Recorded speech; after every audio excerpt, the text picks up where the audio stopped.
So welcome to the East Gippsland and the MID first online discussion group.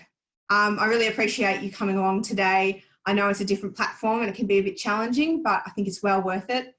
We're very lucky to have Professor Richard Eckard with us today. So he works with Melbourne Uni and he's advised to governments and Dairy Australia, and he is an all-round expert on nitrogen, amongst other things. So recently Richard's been working on the More Profit from Nitrogen project, and there's been some really interesting findings coming out of that project. So I think I'll hand over to Richard for now, so we can have a bit of a discussion about nitrogen. But if you've got questions along the way, I'm sure we can jump in then. So thank you, Richard. Great, thank you, Ashley, and thanks everyone for coming along. It's very different to our usual interaction, but great if we can make it work. We actually had one recently with CELRAC, the red meat industry southern panel, where we had 84 people online, most of them producers actually. So we're all getting used to this new way of interacting and communicating. As Ashley said, the More Profit from Nitrogen project has been running for about 3 years now. It's a national program involved with the cotton industry, the sugar industry, the horticulture industry, even looking at mangoes in Northern Australia. I discovered that mangoes only need 5 kilograms of nitrogen per hectare per year. So you almost get that in rainfall, I reckon. But having said that, we're not dealing with mangoes. So what we've been doing in this More Profit from Nitrogen project is, for the past few years, a lot of you would remember, some of you sort of the older vintage would remember that 25 years ago we wrote a best practice list for nitrogen fertiliser use for the dairy industry, and that then got incorporated into the FertSmart guidelines that Dairy Australia have. But what we had as an idea is to actually go through all those best practices that we wrote back then and to challenge them. To say, well, what evidence is there that underpins this particular best practice, and what do we know about it, or how can we actually test that that best practice works right across the industry? And so a little bit of what I'm presenting today is what came out of our sort of test of those. The good news is most of the best practices that we wrote back then about the right rate, right source, right time of nitrogen, they definitely still stand up. And you'll see we're supporting most of them. Probably one of the areas that I'll major on today that we did find the best practices weren't exactly right on was nitrogen at the margins of the season. So we're talking about autumn nitrogen and late spring nitrogen. Those are probably the two areas of greatest question, and really it was the drier weather we've had over the last couple of years that highlighted that there's quite a bit of risk, and it's a water issue at that time of the year, not a nitrogen issue. So I'll get to that in a moment. So that's why we said we'd focus on autumn nitrogen in this particular talk. Now, the best practices, if you go and look at them, they still talk about the right rate, the right source, the right time, the right place. I always find that amusing that we talk about the 4 R's of nitrogen, because you remember right 4 times, but you've still got to remember rate, source, timing, placement. So if you remember something, go for rate, source, timing, and placement, because that's actually what matters. But of course, you've got this other random source of nitrogen that the cows keep putting into our pastures called urine. And that's definitely the biggest source of nitrogen coming into your pastures. So just looking at what the FertSmart guidelines actually say, just to remind us of what they say before we go into the specifics. We talk about applying nitrogen strategically rather than by fixed recipe. And what we're saying there is you don't always get the same response to nitrogen at times of the year. So you've got to think about how much nitrogen do I need at any one time to get the response that I need. Is there enough soil moisture? Is there a growth rate response likely? Middle of February in a dryland situation in East Gippsland, you're not going to get a response to nitrogen, so it's not worth putting on. But third week of July, as the temperatures start warming up and days get longer, you could get a great response to nitrogen. And so what we've always said is consider what response you'll get to nitrogen, and is there a way of getting that more cheaply elsewhere. And I'll come to that in a moment. On that point, we ran a few studies on that actually showed that if you adjust the rate of nitrogen to the growth conditions through the year, rather than apply 40 kilos every 3 weeks or every grazing rotation, you're putting on the same amount of nitrogen, there's quite a big jump in efficiency of nitrogen by moving away from that fixed recipe to applying the right rate at the right time for the right growth conditions.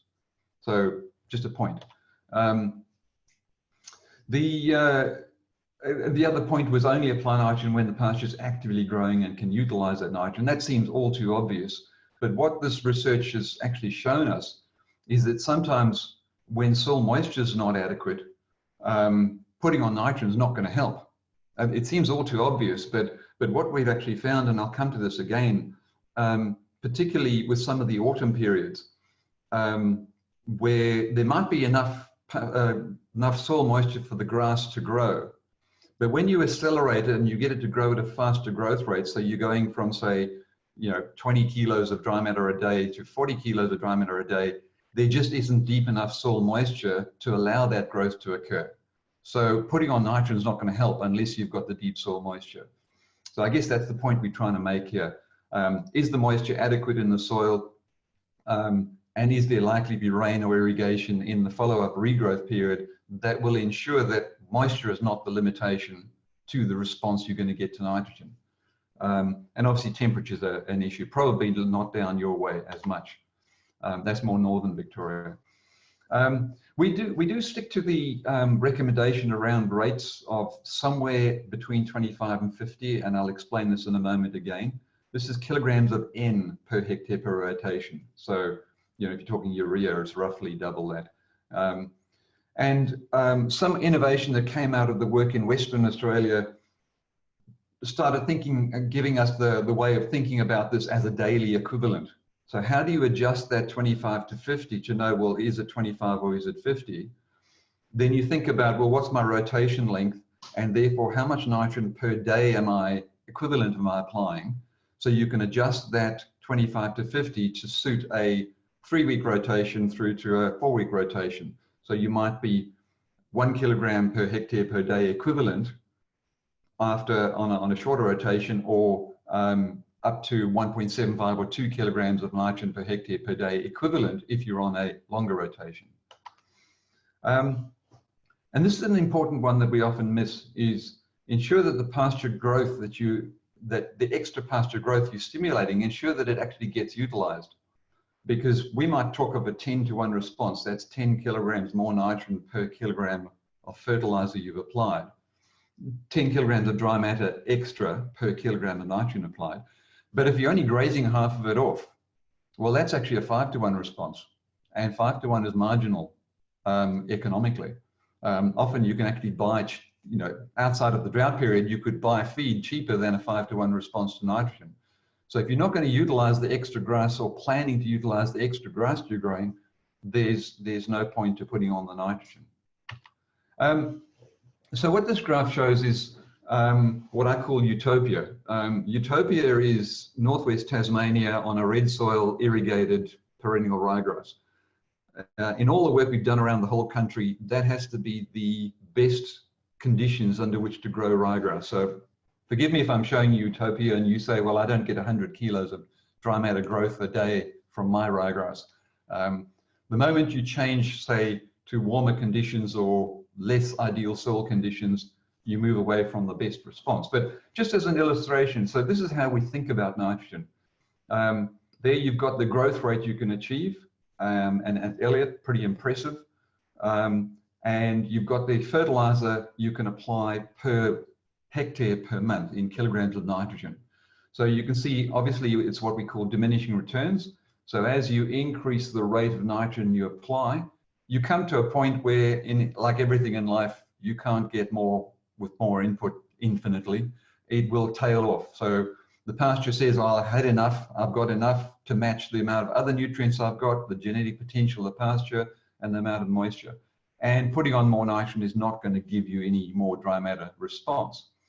So what we do is we talk about, well, what's the maximum we can get, which is you can put on a huge amount of nitrogen to get the maximum growth, but that's not efficient. Somewhere on the steepest part of the curve is where we want to be, and we call that 90% of maximum growth. And that's where we get the 50 kilograms of nitrogen per hectare as the upper limit. Yes, you can get more growth if you put on 60, but actually that extra 10 you put on was highly inefficient and is very subject to loss to the environment, so we don't want to do that. So we talk about how steep that line is as our nitrogen use efficiency. How efficient is the response? And that's where the 10-to-1 response comes from. It's saying, in this particular case, it's saying for every extra kilogram of nitrogen you apply in this range, you're getting, for every 1 extra kilogram you apply, you're getting 10 kilograms of dry matter return. And that's pretty economic in any situation. The other thing to highlight is something that comes from our economists, and in every nitrogen experiment I've ever done, the yield optimum is always higher than the economic optimum. What I mean by that, if you look at the blue line, the yield response curve there, it's curving off, but actually the economic optimum is somewhere lower than the biological optimum. So actually, if anything, we are all putting on too much nitrogen for what is most economic in terms of response. And the economic response says down the bottom end, where it's steeper in its response, is always better than going over and putting on too much nitrogen. Thought I'd just mention that. So, so this is how we use the nitrogen efficiency term, and this emphasizes the need for good utilization of pasture. So you can see in the peak of spring, when you've got the best growth conditions, ryegrass in its best moisture content in the soil, you can get something in the region of 20-to-1 response to nitrogen, say in August, September, in your pasture. That means that at $690 a ton delivered in spread, assuming you utilized all of that, well, that extra dry matter has cost you $75 a ton. And I challenge you to buy something of that quality as a feed onto the farm for $75 a ton. It's got to be the cheapest form of feed you'd buy onto the farm. But as you go down the responses to sort of an average response of 10-to-1, which is what you'd probably expect somewhere around the third week of July, if you're putting on nitrogen, you could get a 10-to-1 response. Still very economic because you're bringing feed in at $150 a ton under that condition.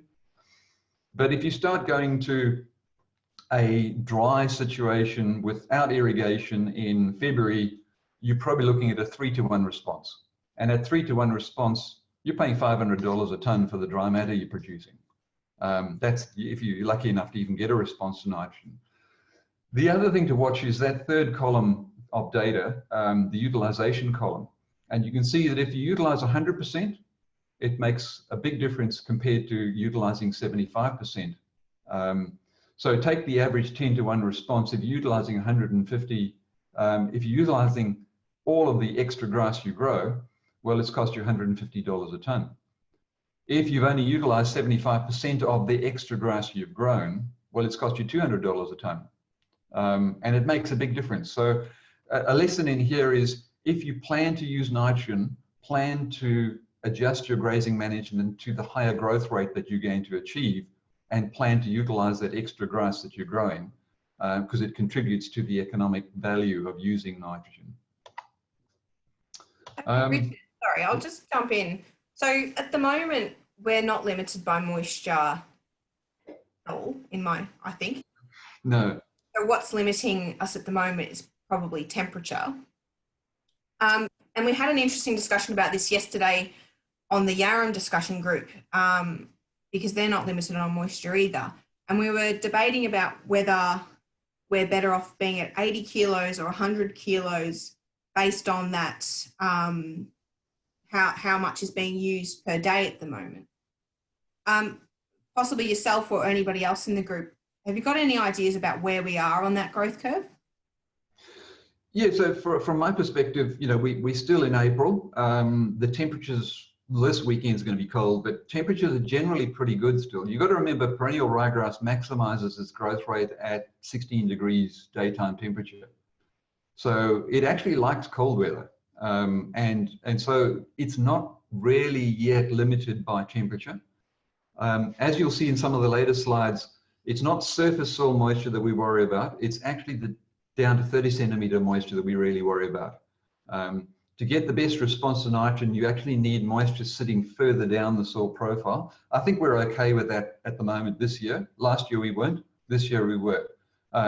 So I think there's not a limitation on soil moisture, there's not a limitation on temperature yet.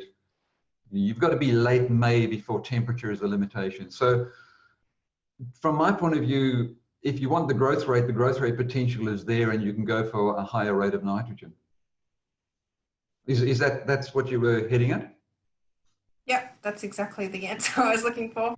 Yeah, so if you've got the species composition, if you've got a good species composition, you've got the base fertility there, there's not much limiting the growth rate in this autumn period we're in right now. Yes, there's a cold snap this weekend, but it'll warm up a little bit afterwards.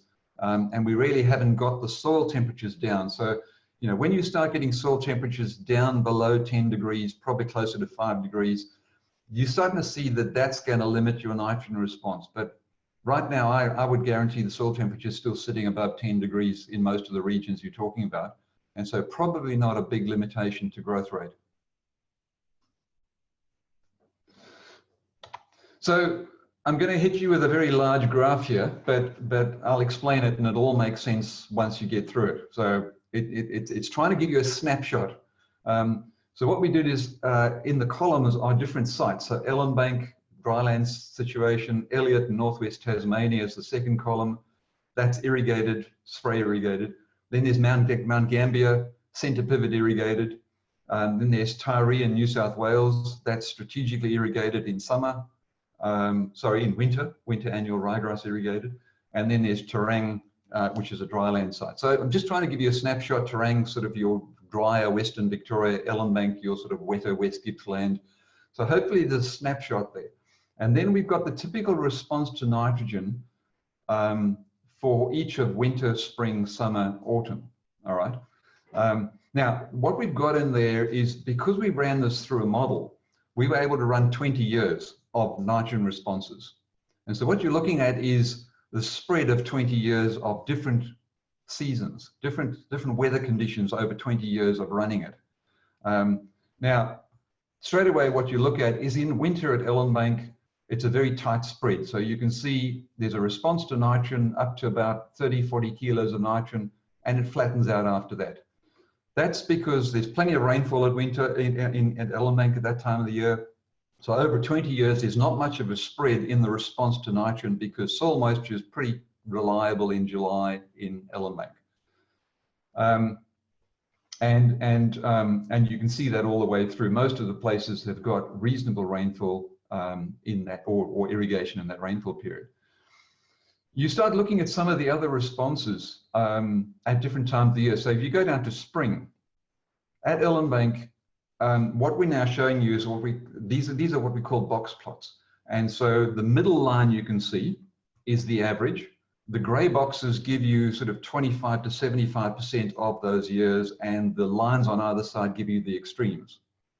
So generally what you can see at Ellenbank is pretty good response in spring in most of the years, but there are at least 2 or 3 out of the last 20 years we didn't get a great response to nitrogen. But on average, it gives you confidence to say, go ahead and put your nitrogen on in spring at Ellenbank because you're going to get a response to nitrogen. You look at Elliot, on the other hand, almost has no springs that have failed. It's a very tight band, very good response to nitrogen. The other thing about Elliot, because it's perfect growing conditions, you're getting a response to a higher rate of nitrogen. So you can see that because it's utopia, they get great rain, very reliable spring, great response to nitrogen. And you can get a response to a higher net rate of nitrogen. Then you start coming down to the summer periods and you start seeing a bit more variance. At Ellenbank, the whole pattern has shifted the other way now. Because it's dryland, you've got most of the bars down the bottom end. So in actual fact, summer nitrogen at Ellenbank, 1 year out of 20, you could get a good response to nitrogen, but the rest of the time, it's not worth putting it on under dryland conditions. You're just not getting a response to nitrogen. Now, some of the things we were showing in this whole suite of graphs, and we can pick up on any of them and talk them through later on if you want to, but really what it's showing us is that the rate of nitrogen isn't constant through the year. The optimum rate's not constant. So you can see, for example, at Ellenbank in winter, a rate of about 40 kilos of nitrogen is about right. In spring, certainly at Elliot, we went up to 60 kilos of nitrogen and we're still getting a good response to nitrogen because the growth conditions were much better. So that's the first thing to note. The second thing to note is how summer nitrogen in Ellenbank, summer nitrogen even in Mount Gambier under irrigation, and summer nitrogen in Western Victoria in that right-hand column of the summer nitrogen, not that great. So we know that. Western Victoria, drier than West Gippsland, not a great response unless you have good irrigation. The one that did surprise us was Mount Gambier, and this is of relevance to your area as well. It was centre pivot irrigated, but it still struggled with nitrogen response in the middle of summer, and that's because of heat. If you think of Mount Gambier, it's quite a bit further north than where we are. It's actually probably the latitude of Wollongong, for example, Mount Gambier. And so it actually is a lot hotter, and you can pour on as much water as you like, but if you've got hot weather, ryegrass grows at 16 degrees. It doesn't respond that well. So you need to think about the species that you're trying to grow in those hotter summers. So Richard, just thinking about the MID and even Bairnsdale, where we don't get those hot weeks, or we haven't seemed to be getting too many hot weeks, particularly this summer, and particularly on flood irrigation where it's keeping up. The pivots might not keep up, but the flood certainly would be. Are we likely to see a better response despite still sitting in that 20 to 30 degree range? Yeah, so in your case, let's take the contrast between Mount Gambier and MID, for example. MID's got a very maritime effect, so you know, while you think you're getting hot, you're not getting nearly as hot as Mount Gambier. So definitely they have a temperature problem, whereas you'd get that maritime influence more so. I would still say that if you're looking at February and you're starting to get your 35-degree day periods in February, your response to nitrogen is going to be more limited, and you just need to build that into your thinking that it's not going to be that great. This summer, when you've had a lot of cooler weather and a lot more rain coming through, you can expect a better response to nitrogen because ryegrass is growing at it's closer to its optimum. That's why I keep coming back to, remember, the species you're trying to fertilize here loves growing at 16 degrees. So if you're at 30 degrees, it's not going to respond as well to nitrogen as it does at 16 degrees. That's just a fact of life. And so when you're looking at the potential returns you get from nitrogen at that time of the year, just build that into your thinking. The other thing about the Mount Gambier column is what surprised us was that even though it was centre pivot irrigated, the summer responses weren't that great and the autumn responses weren't that great. And we think the summer responses, that was a temperature effect, but I'll show you some data in a moment that the centre pivot irrigation, even though we were modelling it, we were trying to match what they were doing in reality. At Mount Gambier, centre pivot irrigators are not supplying enough moisture to get down to the subsoil, even though they have this sophisticated design of centre pivots. Some of them are not getting the subsoil moisture right to get enough moisture into the subsoil to allow a good response to nitrogen in autumn. I'll show you some data on that in a moment. So that's another thing to really remember. If you are irrigating, what this work has shown us is how important that 30 centimetre soil moisture is. You can think you've got moisture in the top surface, but if you haven't started up your irrigation correctly and maintained the subsoil moisture, the response to nitrogen is going to be limited by moisture. The other thing to remember is the reason why we hammer on about the rates of nitrogen. You remember the response curve I showed that goes the one way. Well, there's a reason it goes that way, because when you get to the top of the response curve in all these cases, let's go back here. When you get to the top of the response curve, say, look at the Elliott in spring curve, you ask yourself, what happens when you keep putting on nitrogen beyond the top of that curve and it's flattened out? Well, nitrogen is an extremely slippery element. It goes out in about 5 different ways, can be lost. And basically what happens is, this is what the loss curve looks like. So Don't worry about the axes or anything. Basically, that's a pattern you're looking at. So as you increase the rate of nitrogen and you reach a point where you've met the plant's requirements, excess nitrogen beyond that is applied is increasingly lost in one of a number of different ways. So keep that in mind. So let's go to the autumn issue. And what we've got here is a repeat of the two graphs we used for Ellenbank and Terang. And I'll move on to an irrigated system in a moment. So what we found in running our models for these 20 years at these various sites is just this surprise, because prior to this, the best practices used to say, as soon as the autumn rains start, after a dry summer, get out and put on your nitrogen and get a response to nitrogen. And we found that it actually doesn't work quite that simply, because we found all these flat responses. 18 out of the 20 years we ran the model at Ellenbank, we got a flat response or an uneconomic response to nitrogen in autumn. And it came out down to two things. One, if you've had a dry summer, you've got soil nitrogen breaking down all the time through the summer, and you get to the autumn, and because there hasn't been active pasture growth through the summer, there's a heap of nitrogen sitting there at the autumn break. And then you get an autumn break and you've got a limitation of subsoil moisture and too much nitrogen. So you're not going to get a response to nitrogen. You turn it around to an irrigated system and you say, well, we've been irrigating all the way through the summer. And so, yes, there has been nitrogen coming out of the soil, organic matter, and breaking up and supplying to the pasture, but you've had grass growth that's pulled that nitrogen out the soil. So you get to the autumn break period and there is subsoil moisture because you've been irrigating properly. There's not a lot of nitrogen left in the soil, but you've got adequate soil moisture and you will continue providing that soil moisture. So you should get a good response to nitrogen in the autumn break, which is actually exactly what we were talking about earlier, that question you asked. So there's quite a difference between a dryland situation going to the autumn break and a irrigated situation going to the autumn break in terms of the viability of using nitrogen at this time of the year. I hope that makes sense. So here's a recent experiment we were running with Helen Suter and Graham Ward. Some of you might know Graham from Warrnambool. And it's a site at Allensford that was under a center pivot irrigation. And these are the various nitrogen response curves. And what you can see there is only one out of the 4 responses that we cut and harvested. The 3 bottom ones, which was representing 2 different years, pretty flat response to nitrogen, and this was irrigated.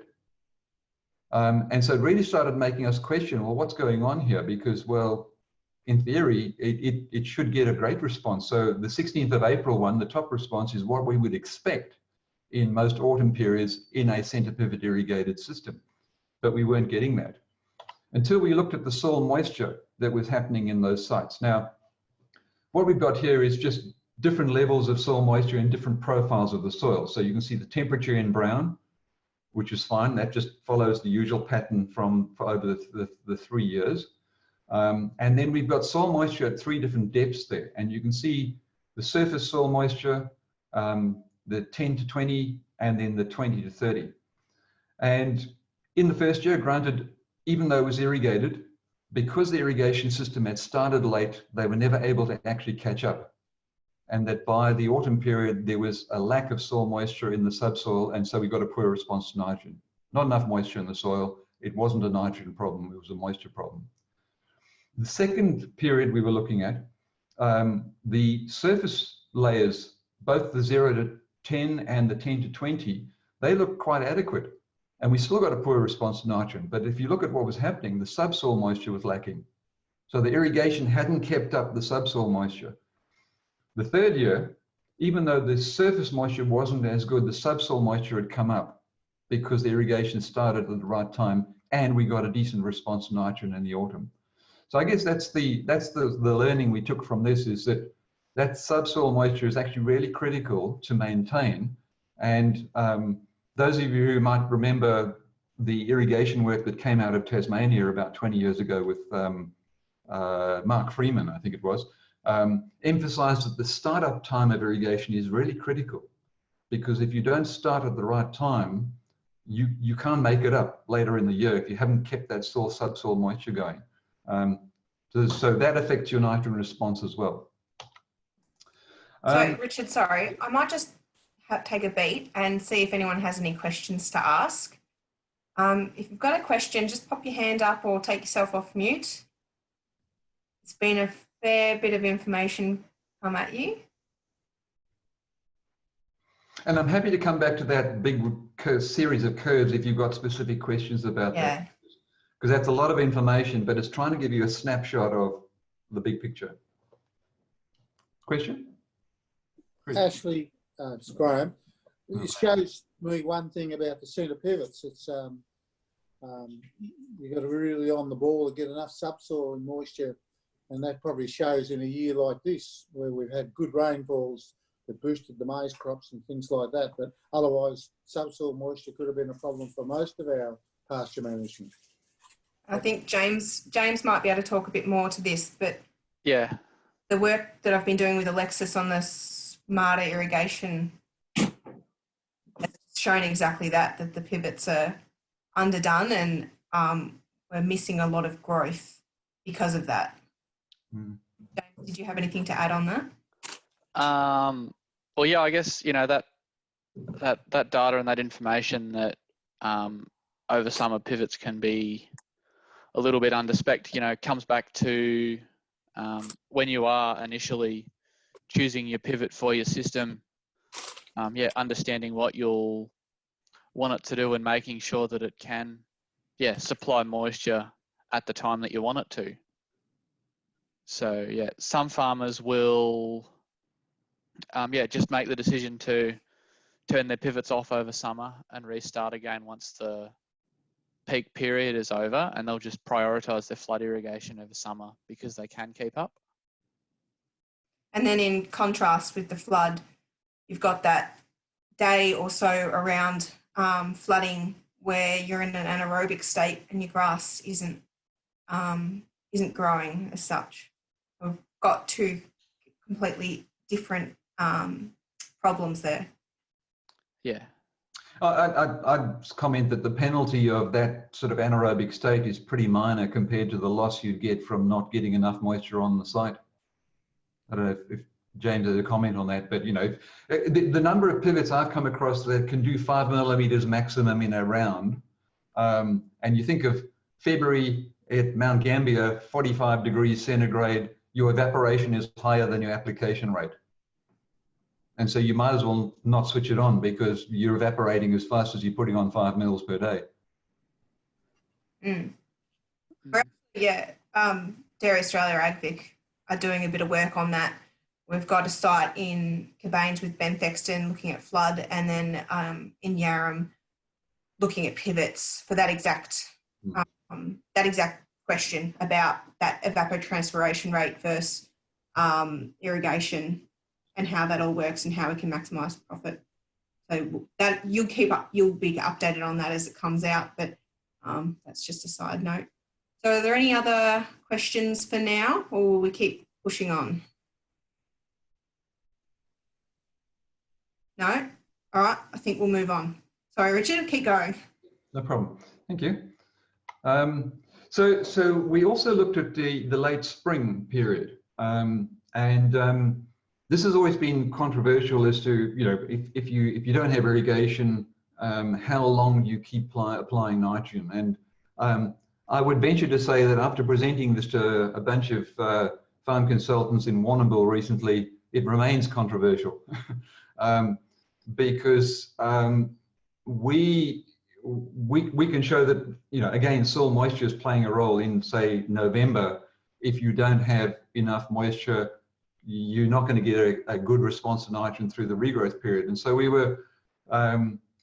were quite willing to go out and say, well, you know, November is a tricky time. If you don't have irrigation, don't put on nitrogen. If you do have irrigation, yes, it should be a pretty good time because your soil moisture is unlikely to be depleted already by then, as long as you've started up your irrigation early enough. And then we put the November nitrogen responses, we put it through a risk analysis process.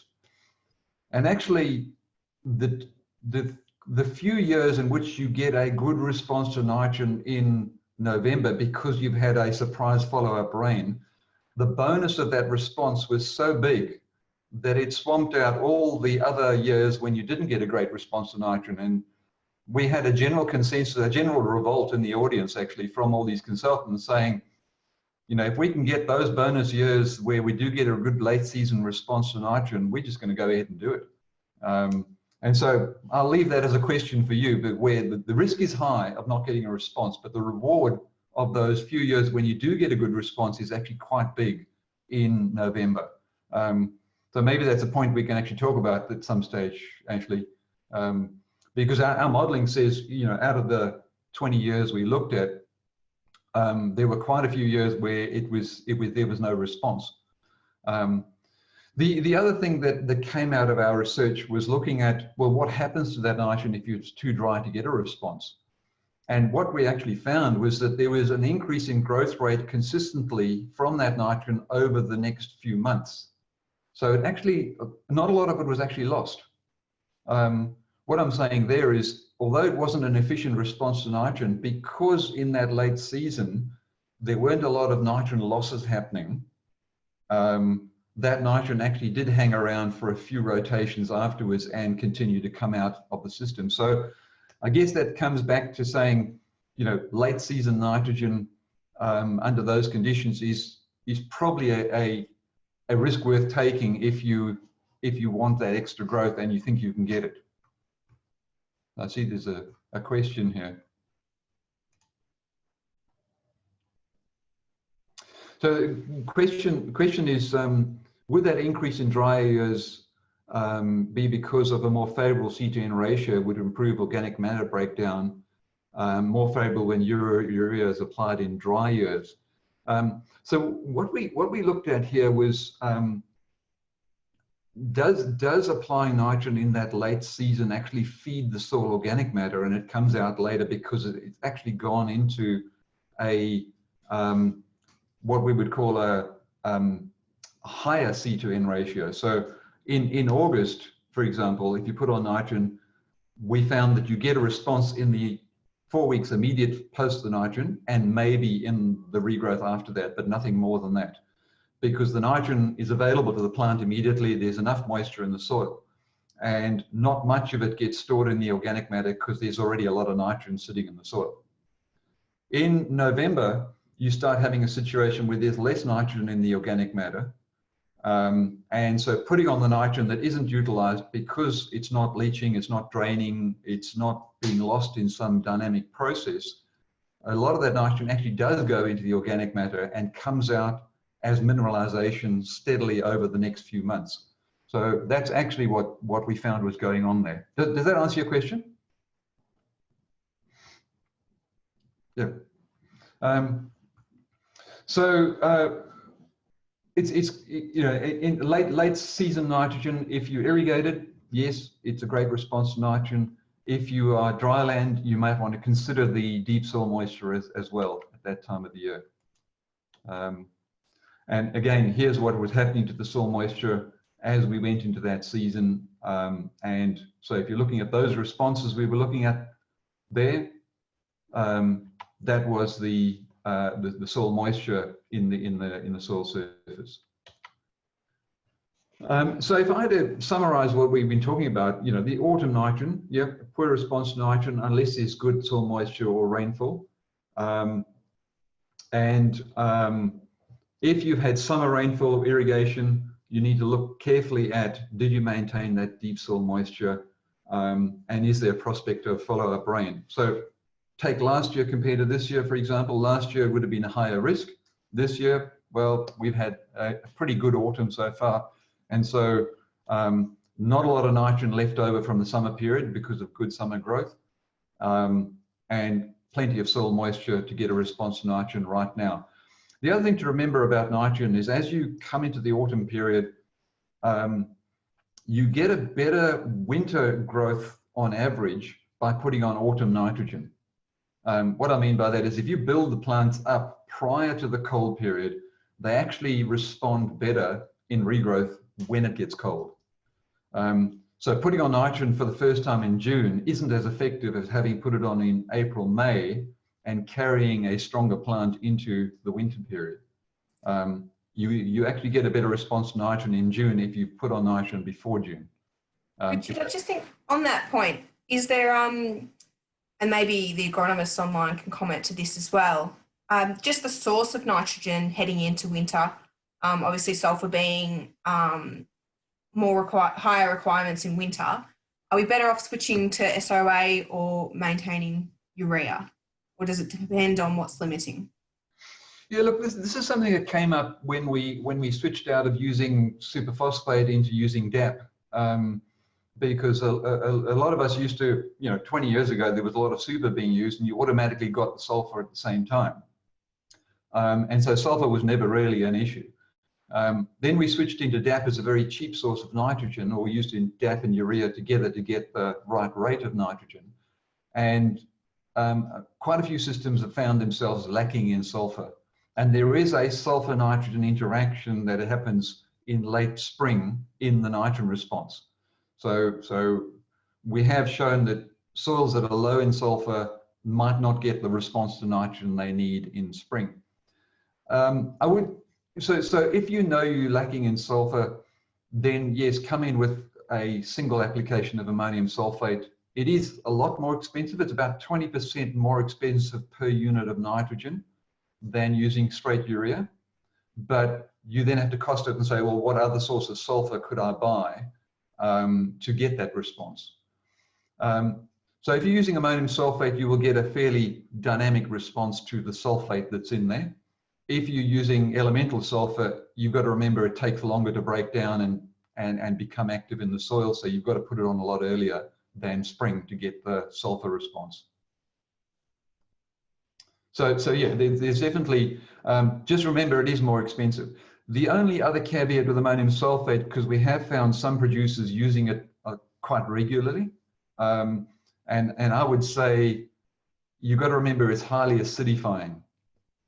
So if you use it too regularly, you're going to have to go into a proactive liming strategy to counter the acidity it creates. So we just had a question there from Brett saying, how important is applying ammonium N in cold conditions compared to urea? That's a good point. Sorry. Yeah, no. Urea is actually basically two ammonias connected to each other with a bicarbonate. So it is ammonium source nitrogen. The real issue is nitrate versus ammonium. So there used to be ammonium nitrate, and I think horticulture still has access to ammonium nitrate, and you can buy potassium nitrate as a source. Long ago we worked out that ammoniated sources of nitrogen, like ammonium sulfate and urea, which is basically breaks up into ammonia anyway, that is the safest source to use in colder, wet conditions. So urea is cheapest, and it is an ammonium source, so use it. Don't use a nitrate source in winter. The reason why I say that is because the ammonium form doesn't move as much with water as the nitrate form. So if you put on potassium nitrate or ammonium nitrate, that nitrate, the moment the water is moving through the soil profile or moving off the surface of the profile, it takes the nitrate with it in solution and heads off somewhere else. Whereas the ammonium, it's positively charged and it can actually attach to the soil and is less mobile in wet soils. So particularly for irrigation systems, much safer to use an ammonium source like DAP. It's an ammonium source coupled to a phosphorus, diammonium phosphate, or urea, which breaks up into two ammonia molecules, much better to use in colder, wet conditions. Does that make sense? Yeah, that's good, thanks. Any other questions just while we're paused here? No, you're a quiet bunch today. Maybe to take it a little bit further, the other point about ammonium versus nitrate is there's a lot of work out of Europe and Northern Hemisphere that would suggest putting on nitrate at certain times of the year and ammonium at other times of the year. It doesn't apply to our conditions. That's really applying to conditions where you've gone from a completely frozen soil situation in winter through a thaw into a warmer condition. Whereas we're getting active plant growth 12 months of the year if we've got moisture. And so the idea that you use nitrate at certain times of the year isn't actually that relevant to our system. So for us, much better to use urea as the cheapest source of nitrogen. Ammonium sulfate, as you said, if you need a sulfur interaction. Remember that diammonium phosphate is actually, DAP, if you cost the phosphorus at the super price, it's actually almost free nitrogen. The only thing there is you're only getting 18% nitrogen in DAP. And so if you remember what I said, you're 25 to 50. One of the problems with at the bottom end of the range of response curves, we find that when you go below about 25 kilos of nitrogen in any single application, the response to nitrogen becomes quite uncertain. So remember I said there was a steep part on the response curve, but you want to stay in that steep part. Going below 20 or 25 kilos of N, we find quite unpredictable responses. And so if you're going to apply, say, DAP, 100 kilos of DAP, you're only applying 18 kilos of nitrogen. So what I'd say is throw in a bag of urea with that to get it up to that right rate of nitrogen. Don't rely just on the nitrogen in the DAP alone. Top it up with urea to get a guaranteed response to the nitrogen. We've just got a question on the chat from Alison saying, how about SOA for dry land when unsure if you're going to get predicted rainfall? Yeah, so that's probably the only difference between sulfate of ammonia and urea under those conditions would be the risk of ammonia volatilization from the urea. So when urea is at land applied under drier, hotter conditions and it breaks up, as it breaks up into its two ammonia molecules, it can lose a fair bit of nitrogen as ammonia.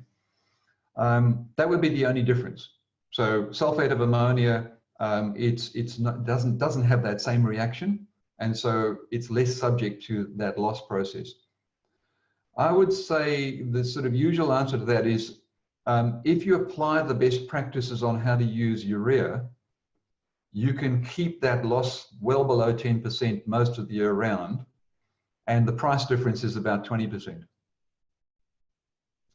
So you'd only really use sulfate of ammonia if you needed the sulfur. You wouldn't use it to avoid a loss of ammonia from urea, because best practice keeps that loss well below 10% and the price difference is double that per unit of nitrogen. So I wouldn't use it as a strategy to avoid an ammonia loss. There are products like green urea on the market. Green urea is a coated urea that's coated with an inhibitor that prevents that ammonia loss. Again, it's about 15% dearer per unit nitrogen than traditional urea. So you need to know that you're losing 15% of your urea as ammonia to consider using green urea. And so there are some fairly unique conditions you could get where you might consider that, but generally not. We would say most of the year round, if there's enough moisture to grow grass, and between May and November, the temperatures are low enough to not get more than 10% loss of your urea as volatilization. There's no point in using any other source. Then if you go into the hotter periods of the year, if there's enough moisture, then again, like if you're irrigating, then you can manage that loss well below 10% from urea. So you still wouldn't consider another source of nitrogen. Probably one of the unique conditions we found a couple of years back, we had a 36-degree day in October, and we knew there was follow-up rain coming. We knew there was good potential for future pasture growth, but we just needed to manage those few hot days when a few producers wanted to get out and spread nitrogen. And that was a unique situation where we thought green urea might actually work and be economic. Because with hot days, we knew we were going to get more than 10% loss of the urea, but we knew there was great follow-up growth conditions and it would be cooler in the next couple of weeks. So we did recommend green urea under those conditions, but otherwise, probably not. And in an irrigated system, you can manage that ammonia volatilization loss well below zero. I've actually got some graphs on that if you wanted to see what I'm talking about. Interested in going through that quickly? Yep, a couple of nods. So what we find with ammonia loss from urea is you've got that granule sitting on the soil surface there. And what happens is when you apply the urea, if you've got hot, dry, evaporative conditions, over the first 48 hours after applying it, that urea's got to break down. So it's resin coated and it's formaldehyde treated, and it has to break down. And the moment it breaks down, so this period here from time 0 to about 12 hours, the first 12 hours, it's breaking down. Then it goes through this chemical process where it's now becoming 2 ammonia molecules, and that's when it generates a lot of ammonia gas just in that 48-hour window. And so you can see this peak that occurs in that 48-hour window, and then it all drops down to not much.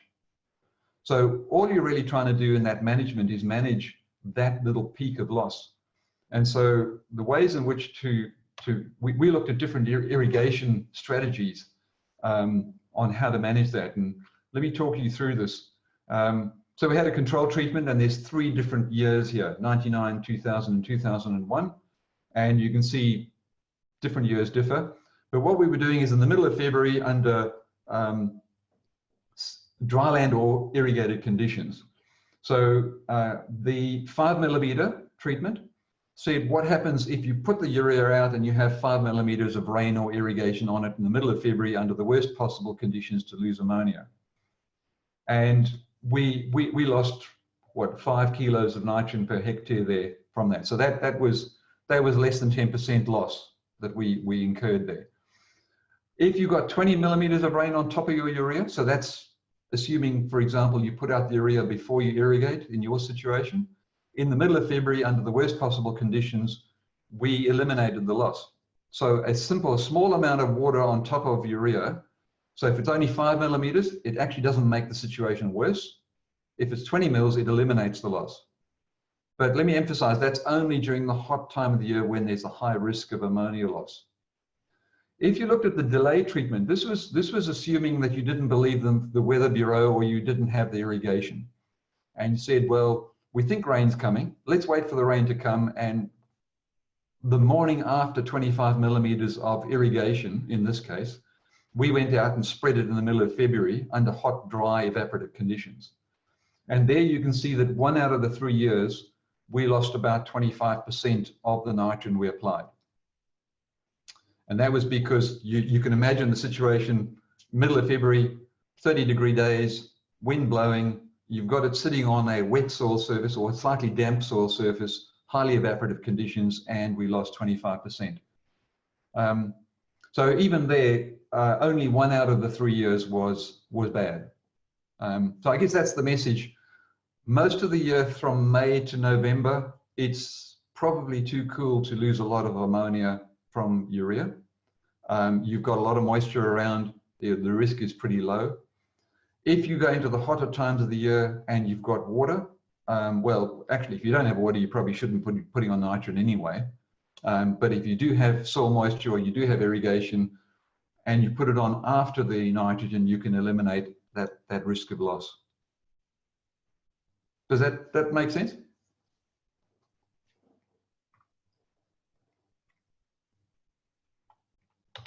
The only other thing that came out of this diagram, so actually there was a, oh, no, I thought there was a comment there. There was something that appeared in the chat box. The only other reason why I've got this diagram in here is the timing of nitrogen. So one of the other strategies that we've had is if you think about putting that ammonia on the soil surface, and if you're on the right-hand side where you've just grazed the pasture and you've got a fairly short cover, wind is your biggest way of removing that ammonia. So you can see that if the pasture is heavily grazed and you've got the nitrogen on straight after grazing, you could get a fair loss of the nitrogen. If you turned it around and said, well, what happens in this scenario if we end the risk of a high loss of ammonia and we put it on, say, 48 hours before grazing? so that you go through that peak of loss period that you can see in the right-hand graph there. That peak is occurring while you've still got cover on the pasture, and then you come in and graze it. And what we found is actually we took a 25% loss down to below 10% by doing that. Not a high risk from the animal's point of view, because all that you've done is actually slowed wind speed at the pasture level by doing that. Now, I emphasize that that's only a strategy you would think of. It's not worth even thinking of that between May and November because the losses are so low. It's only a strategy you think about saying, if I was forced to apply nitrogen under highly evaporative, hot conditions, and I'm worried about risk of loss, I can go and buy green urea. Or if I think I can put it on 48 hours before grazing, well, let's do that, and we get the same effect.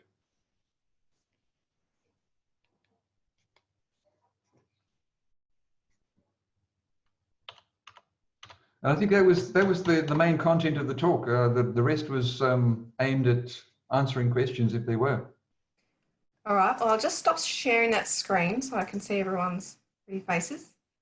I just had one question before we finish up. We've got just a minute left. My question was just about the restrictions that we're seeing in New Zealand and the likelihood or the timing that we may see them here, and if there's much we can do to stop them. Yeah, so look, Australia is currently the only developed country in the world that doesn't have restrictions on nitrogen use in agriculture. So we probably shouldn't take too much comfort from that situation. At the moment, we're still in a situation of industry self-regulation. And as you rightly point out, you can go around the world and see, Canada, United States, most European countries, New Zealand, most catchments in New Zealand, most catchment authorities in New Zealand limit the nitrogen applied. And so, and I've been in meetings with Victorian state government policy where they've been saying, well, should we be regulating nitrogen? And my answer to them was, go and look around the world. There's enough countries that have done it for 20 years now. You can actually learn some lessons about what does and doesn't work, because a lot of the European ones haven't actually worked. Having said all that, I think there's a couple of things. One, that's one of the reasons we revisited the best practices for nitrogen, so that we could actually honestly say, if you follow those best practices, the environmental impact is quite low. Where the Australian dairy industry could get caught out, same as the New Zealand dairy industry, is having just too many cows in catchments. You can actually do a lot of on-farm work, but if you've got 3.5 cows to the hectare and you've got the Waikato or Canterbury Plains, where it's wall-to-wall dairy, the cumulative effect is high, and therefore the catchment outcome is never going to be acceptable no matter what you do.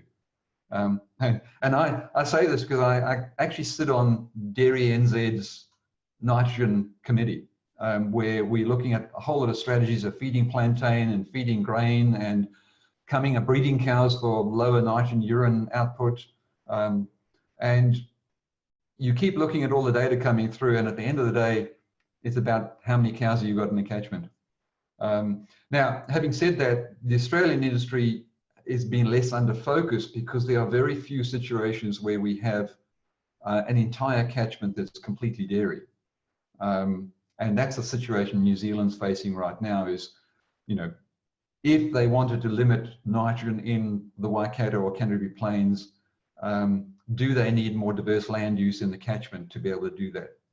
That's probably where it'll go, if I had to be really honest.